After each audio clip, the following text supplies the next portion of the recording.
1975. 6 janvier 1975, début de la trilogie, le matérialisme divin. 17 janvier 1975, billet de Sujata. J'ai tellement envie que mère nous prend dans ses bras, que nous posions nos têtes sur sa poitrine et être là, ne plus bouger. Oh! 31 janvier 1975, billet de Sujata. Endurance. Alors, vous voyez, il faut durer. Note de bas de page, endurance, c'est la fleur zinnia. 5 février 1975, lettre à Yolande Lemoine. Chère Yolande, en hâte quelques lignes. Non, Dieu n'a pas décroché son téléphone, pour la bonne raison qu'il n'a pas besoin de téléphone et qu'il est parfaitement ici conduisant les opérations imperturbablement vers le chaos qu'il veut, pour le nouveau monde qu'il veut. Nous crions après nos jouets cassés, mais nous sommes très enfantins, à la vérité. Il voudrait probablement faire un nouveau monde avec des machines améliorées, mais ce n'est pas comme cela. Heureusement. Que les hommes appellent ou n'appellent pas, le nouveau monde sera, aussi inévitablement que les mammifères ont été, avec ou sans cri de mammifères. La seule différence, c'est que ceux qui ont le privilège d'appeler comprendront mieux et verront plus clair, au lieu d'aller comme des aveugles là où ils n'ont pas envie d'aller. Mais tout le monde y va. Bon, j'accueillerai votre ami JRD Tata, mais vraiment je n'ai pas grand-chose à dire, sauf si mère s'empare de ma langue. Je suis fatiguée, Yolande. Ce nouveau livre est une épreuve assez radicale, ma foi, comme pour nous tous, comme pour le monde. Affectueusement. Satrem. Très déçu par le briquet merveilleux.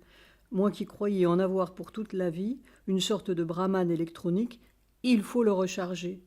Les machines sont décidément trompeuses. PS. Yolande, un grand bonjour souriant et sparkling, étincelant, comme une nappe d'eau touchée par le soleil, que votre regard m'a souvent rappelé. Sujata. 11 mars 1975. Billet de Sujata. Je suis 3/4 endormi, mais je vous aime, endormi ou éveillé, aucune différence. Bonne journée, Doudoum, et beaucoup d'amour, douce.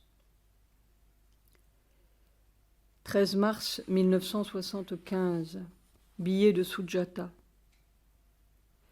Une victoire. C'est curieux. Avant d'aller au samadhi et pendant mon pranam, je sentais comme une descente du Gange. Je sentais très clairement que les gouttes sont remplacées par une cascade. Comment était ce matin? Tendre amour, douce. 20 avril 1975. Le livre de Mao Tse-tung devant la photo de mère. Le matérialisme divin ou l'autre. 2 juin 1975. Visite de Tata sur ma petite terrasse avec Yolande. Note de bas de page. En partant, JRD Tata a dit à Yolande, c'est un homme vrai. Il fallait qu'il comprenne pour la suite des opérations. Mais je note aussi ce qu'il m'a dit quand je lui parlais de ce changement, avec un grand C. Il m'a répondu « Oh, vous ne connaissez pas l'Inde, ça peut durer des siècles. » Mon Dieu. 16 juin 1975. Billet de Sujata à propos de la trilogie sur mer que Satrem est en train d'écrire. Un mot rapide pour accompagner les fleurs. Mère vous fait parcourir en tenant votre main. Ce matin, au Samadhi, je voyais cela presque. 26 juin 1975, billet de Sujata. Paraît que l'on a déclaré « State of Emergency », l'état d'urgence, pour l'Inde, depuis ce matin, et flanqué en prison Moharji Desai & Co. Note de bas de page. Ce qui a déterminé cet état d'urgence, un grand leader politique respecté et respectable, Jayaprakash Narayan, un homme propre, avait appelé à la révolte contre le Congrès. Il avait même appelé l'armée à se révolter contre le gouvernement du Congrès. Mother is leading us a merry dance. Mère nous fait valser joyeusement. Love, love, doux aimé, douce. 4 juillet 1975, billet de Sujata. Où est-ce que mère vous entraîne? L'Amazonie se clarifie-t-elle? Mère devient-elle visible? Mais sa main nous tient, ça je sais, je vois. 8 juillet 1975, billet de Sujata. Ça marche? Le prochain pas est posé? Vous commencez à reconnaître la nouvelle géographie? Elle est belle, votre géographie. 26 juillet 1975. Lettre à Yolande Lemoine.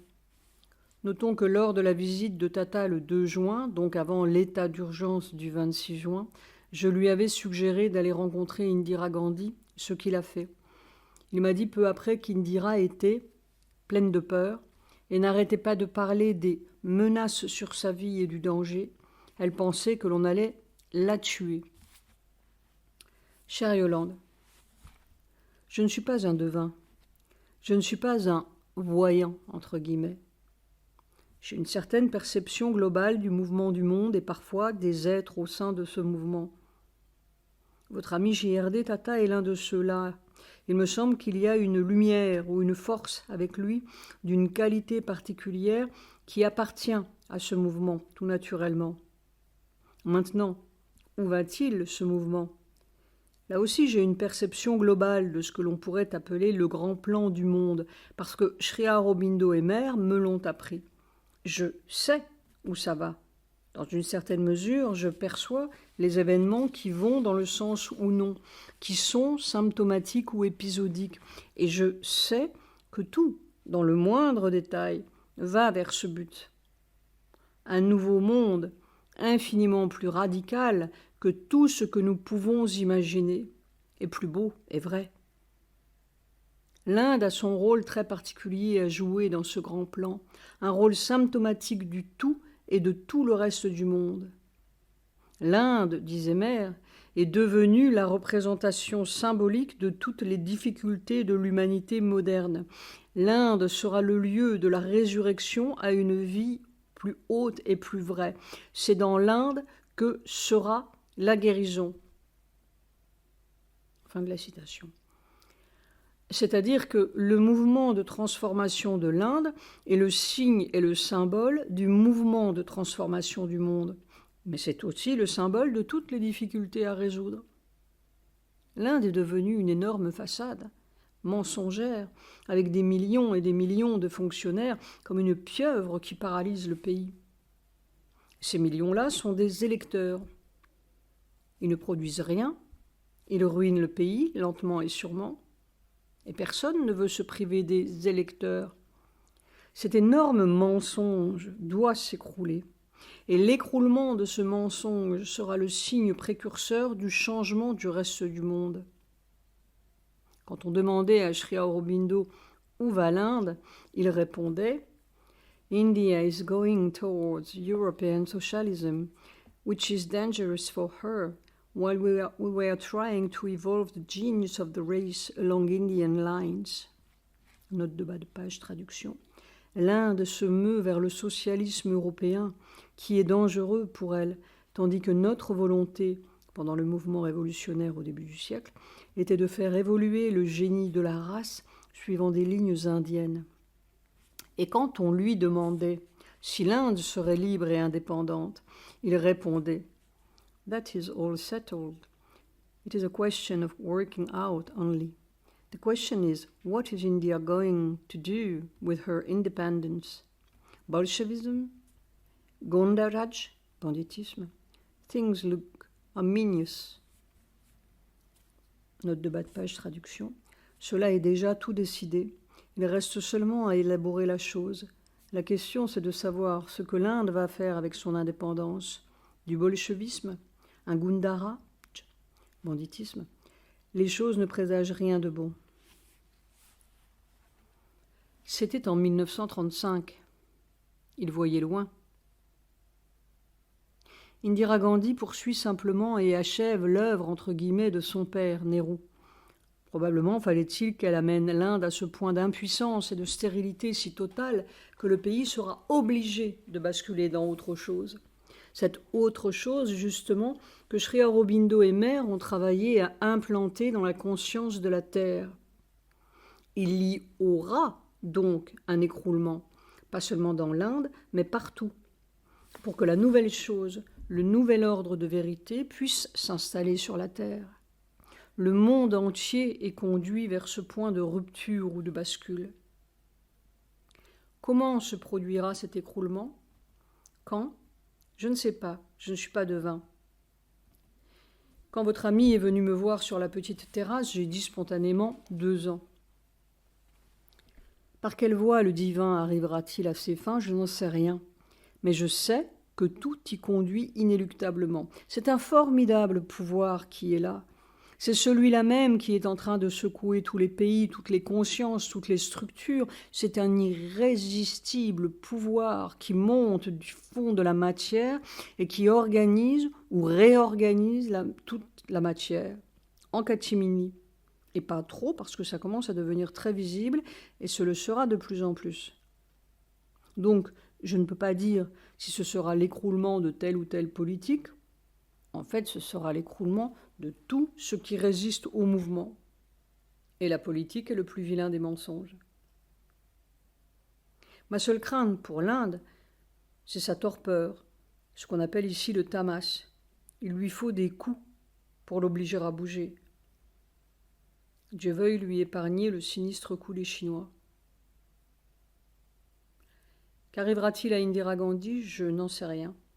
Mais je sais qu'il arrivera tout ce qu'il faut pour que l'œuvre soit accomplie, et par des détours que nous n'avons peut-être pas prévus. Il faut rester en éveil, regarder et prier, et attendre l'heure avec foi, confiance, et cet appel dans le cœur pour que la vérité de l'Inde se réalise. Voilà tout ce que je sais. Mon affection à vous deux. Satprem. PS, j'ai l'impression aussi que les militaires auront un rôle à jouer dans cette grande transition vers l'ordre nouveau. Il y a des contacts là à cultiver.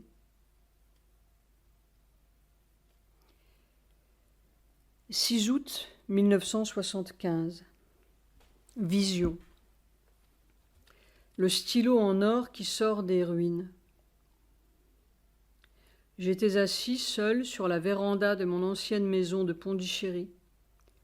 Au lieu de voir le jardin habituel avec son arbre de transformation et les jardins cachant à moitié d'autres maisons de l'ashram au fond, j'ai vu une dévastation.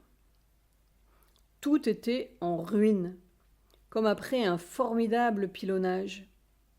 Non seulement il n'y avait pas un mur debout, ni bien sûr un arbre, mais les ruines même étaient comme écrasées, aplaties. Tout était réduit en miettes, un paysage de décombres stupéfiant. Et au milieu de cet anéantissement, j'ai vu soudain surgir et comme flotter dans l'air, au-dessus des ruines, un stylo d'or qui brillait, immobile. Ce stylo ressemblait à celui que m'a donné ma propre mère il y a quelques années, en or également. 12 août 1975. Billet de Sujata. D'où, bien-aimé, Mère nous conduit véritablement en tenant notre main. Elle est en train d'écarter le voile de nos yeux, avec amour, avec tendresse, douce. 21 août 1975.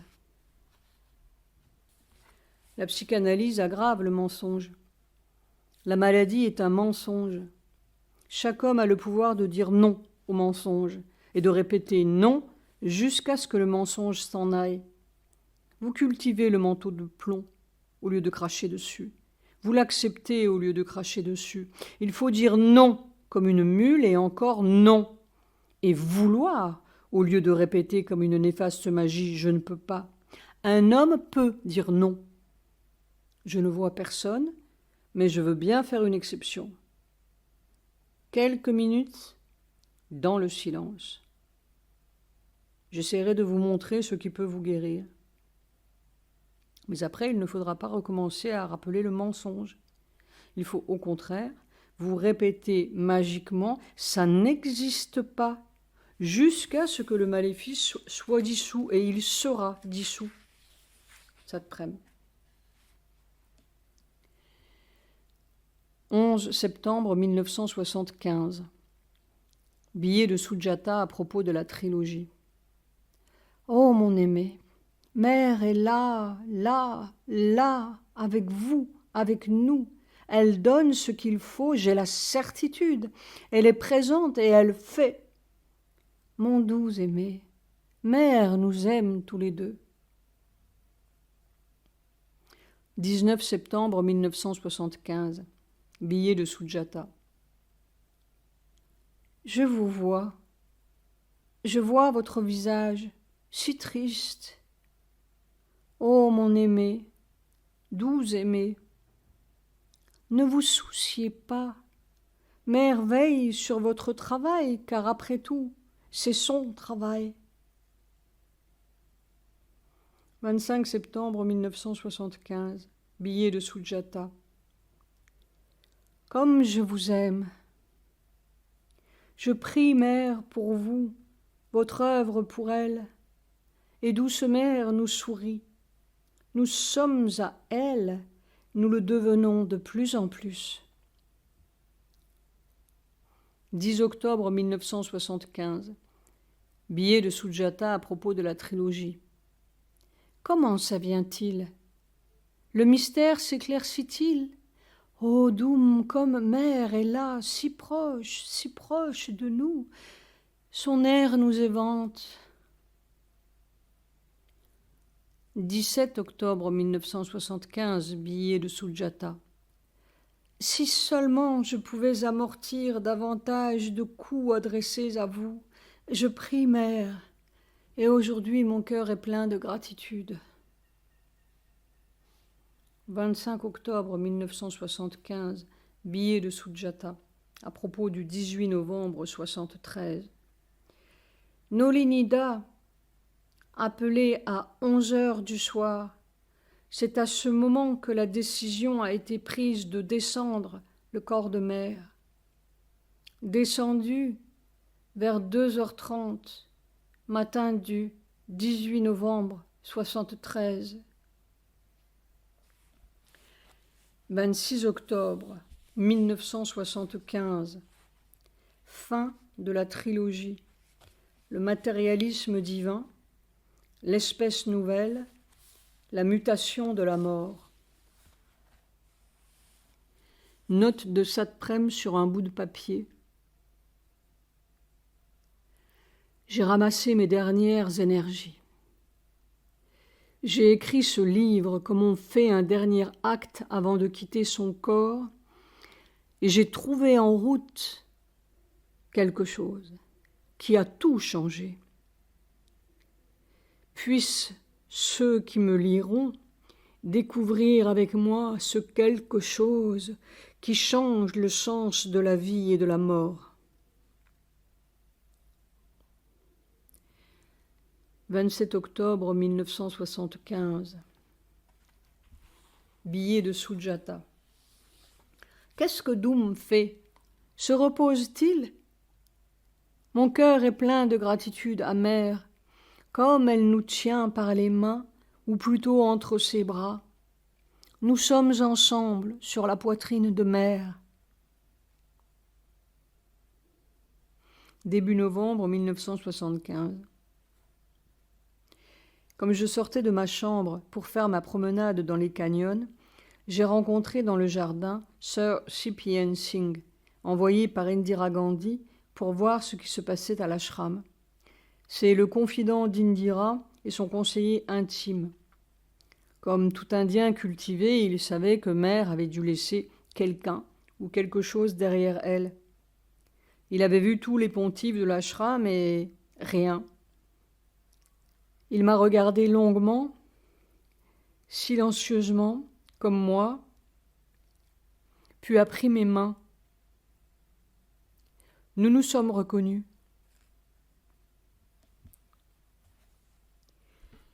« 10 novembre 1975.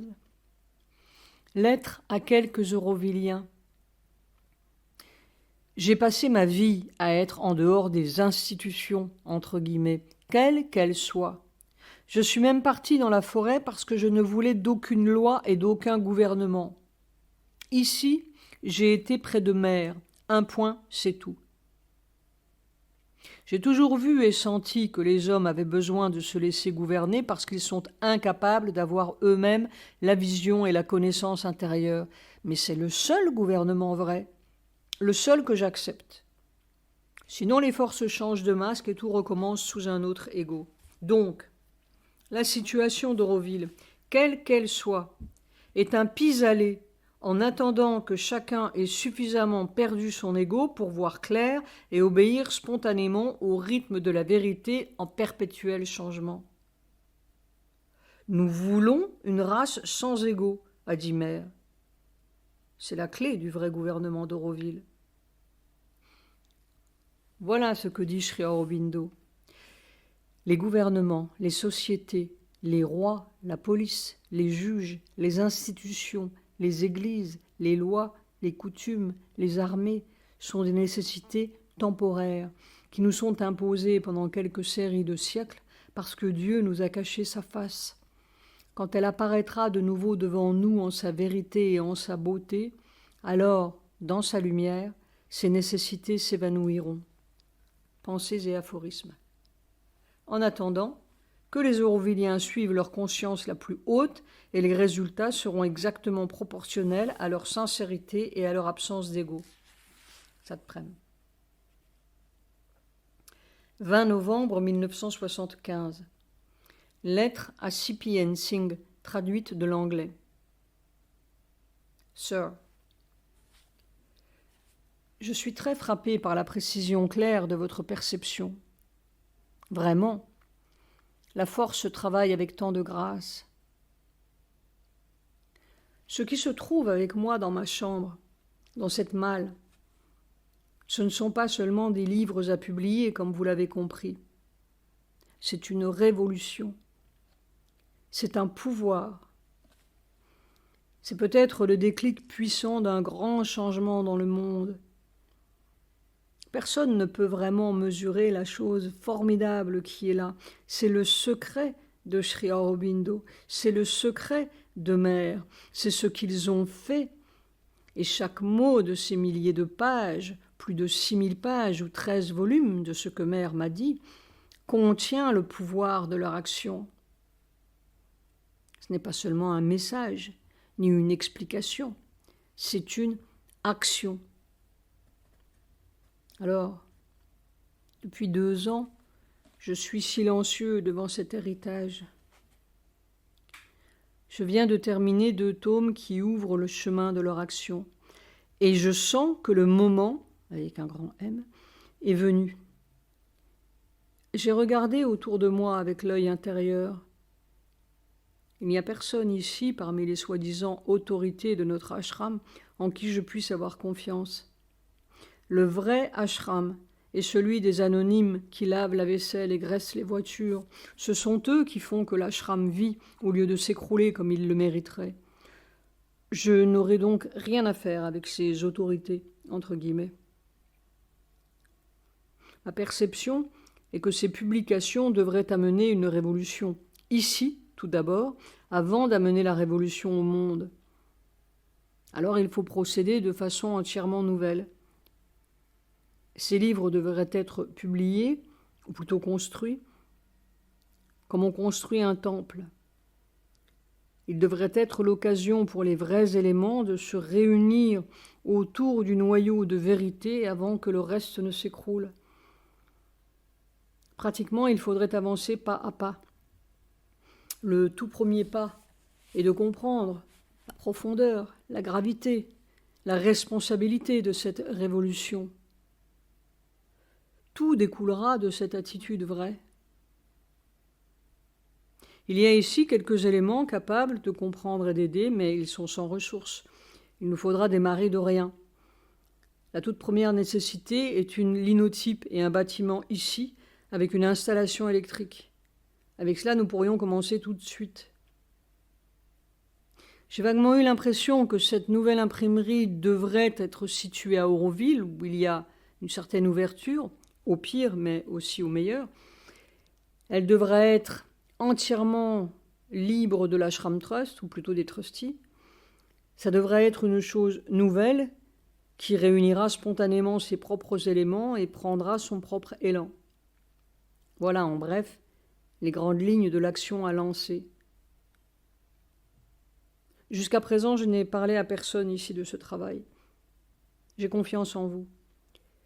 Je sens que moins nous mêlerons à l'œuvre des vibrations superflues, le mieux ce sera. Les révolutions se font dans le silence. Du fond de mon cœur, j'ai de la gratitude pour votre personne et votre sincérité, pour votre perception et votre sincérité. Nous avons tant besoin d'hommes qui veulent simplement servir la vérité purement et qui les aiment. Satprem. Pourquoi ne pas construire l'imprimerie de mer à Nandanam même? 21 novembre 1975. Lettre de Sujata à Sir C.P. Singh, traduite de l'anglais. Oncle vénéré. Note de bas de page. En Inde, oncle s'emploie comme titre de respect envers un aîné. Hier soir, Rajabhai, Abhay Singh, nous a apporté votre lettre à Nandanam. J'étais très heureuse de savoir que vous êtes tout à fait rétabli. Vous savez combien votre affection nous est précieuse.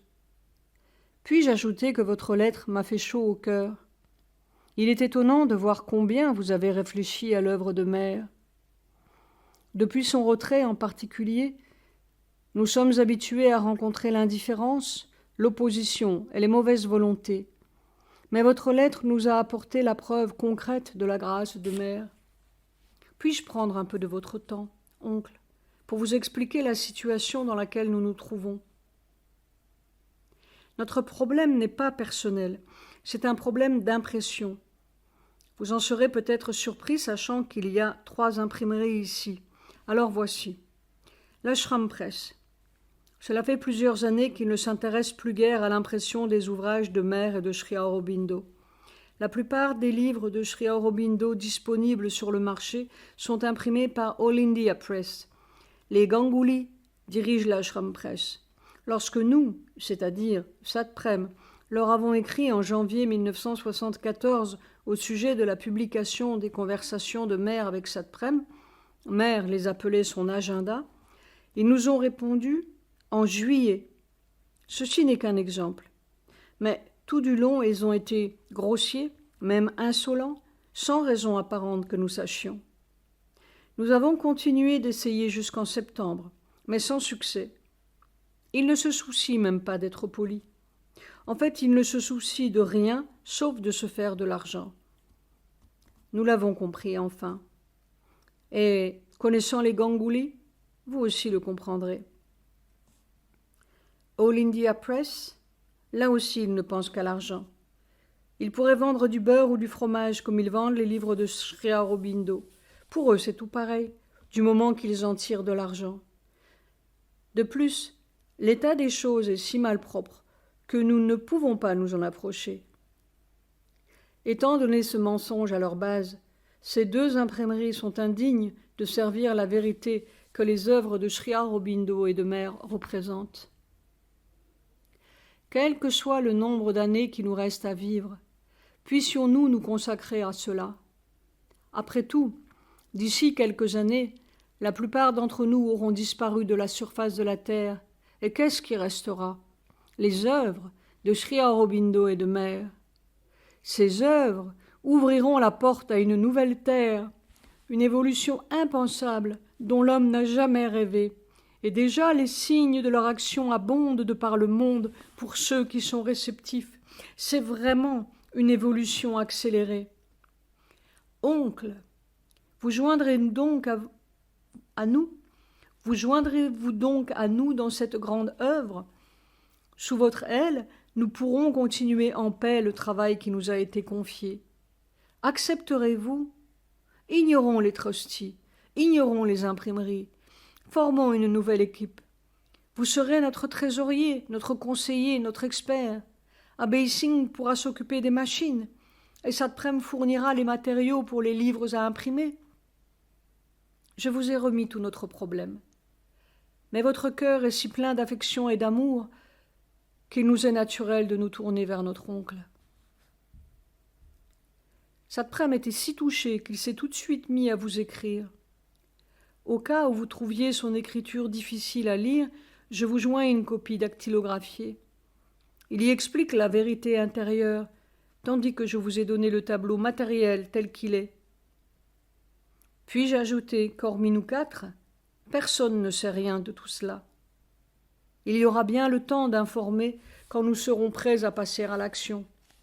Autrement, ce sera créer bien des obstructions inutiles. Avec mon pranam respectueux et affectueux, votre nièce Sujata. 4 décembre 1975. Lettre à Jeanne Brincourt, épouse d'André Brincourt. Le signe des temps, c'est le temps de l'inattendu, le temps des réponses dans les faits matériels, là où on ne les cherche pas. Il n'y a plus de questions mentales parce que le temps du mental est fini. Il y a la question de l'espèce, ou plutôt de la prochaine espèce.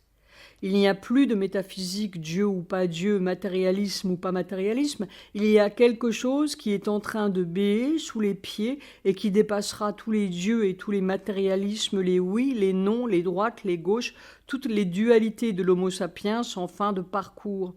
Il y a un nouvel état de la matière, une nouvelle perception de la vie dans la matière, aussi différente que la perception de la chenille peut être différente de la perception du papillon. C'est le temps de la nouvelle perception. La réponse craque partout. Nous aurons la réponse dans notre corps avant de l'avoir dans notre tête. Est-ce que la chenille peut avoir la réponse du papillon? Il faut avoir besoin de devenir l'autre espèce, l'autre chose absolument.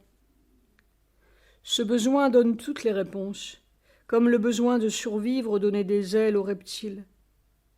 Mais si on remue des problèmes de chenilles et des questions de chenilles, on aura seulement des réponses de chenilles embrouillées. Il faut changer d'espèce. Nous sommes en train de changer d'espèce. C'est le temps de l'inattendu. Très affectueusement à André, que je n'oublie pas. Satprem. La supraconscience ne viendra pas. Elle est venue.